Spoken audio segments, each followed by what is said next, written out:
మీ ఇంట్లో పెళ్లి సంబంధం కుదిరింది. మీ బంధువుల ఇంటికి ఆహ్వాన పత్రిక ఇవ్వడానికి వెళ్ళారు. మీ బంధువుల ఆవిడ విధవరాలు. ఆవిడకి బొట్టు పెట్టి ఆహ్వాన పత్రిక ఇస్తున్నారా, లేదా గుమ్మానికి బొట్టు పెట్టి వచ్చేస్తున్నారా? అంటే భర్త చనిపోయిన స్త్రీ శుభకార్యాలకి పనికిరాదు. పూలు పెట్టుకోకూడదు, గాజులు వేసుకోకూడదు, బొట్టు పెట్టుకోకూడదు. ఎందుకు? మన వేదాలు ఎక్కడ భర్త చనిపోయిన స్త్రీని అమంగళి అని చెప్పలేదు. మన ఋగ్వేదం ఇలా చెప్తుంది, ఉదీర్ష్వ నార్యపి జీవలోకం గతాసుమేత ముపశేష ఏహి.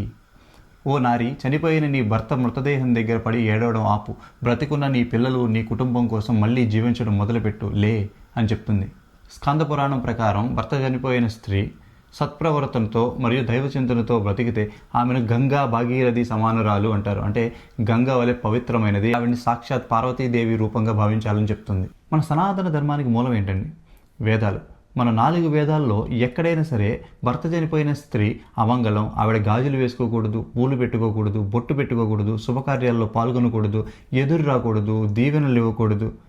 ఎక్కడైనా ఉందా? ఆడ మగ ఇద్దరు మనుషులే, దేవుడికి ఇద్దరు సమానమే.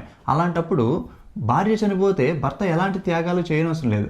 కానీ భర్త చనిపోతే ఆడవాళ్ళు మాత్రం తన సౌభాగ్యాన్ని వదిలేసేయాలి. బొట్టు పెట్టుకోకూడదు, గాజులు వేసుకోకూడదు, పూలు పెట్టుకోకూడదు. ఇవన్నీ ఎవరు చెప్పారు? దేవుడు చెప్పాడా? అంటే దేవుడు మగవాళ్ళని ఒకలాగా, ఆడవాళ్ళని ఇంకోలాగా చూస్తారా? అలా చూస్తే అసలు దేవుడు అవుతారా? మీరే ఆలోచించండి. నమ్మకానికి మూఢనమ్మకానికి ఒక సరళమైన రేఖ ఉంటుందండి. ఇవన్నీ నమ్మినా, దీన్ని ఆచారంగా వస్తుందని పాటిస్తున్నా ఇవి మూఢనమ్మకాలు. మన వేదాల్లో ఏవైతే ఉన్నాయో అవే మనకి ప్రామాణికం. వేదాలలో లేనివి మనం పాటించాల్సిన అవసరం లేదు. ఇలాంటి మూఢనమ్మకాలను నమ్ముతూ పాటిస్తూ ఒక రకంగా మనమే మత మార్పులకి ఊతాన్నిస్తున్నామేమో ఎవరికి తెలుసు? మన ఇళ్లలో కూడా భర్త చనిపోయిన స్త్రీలు ఉంటారు.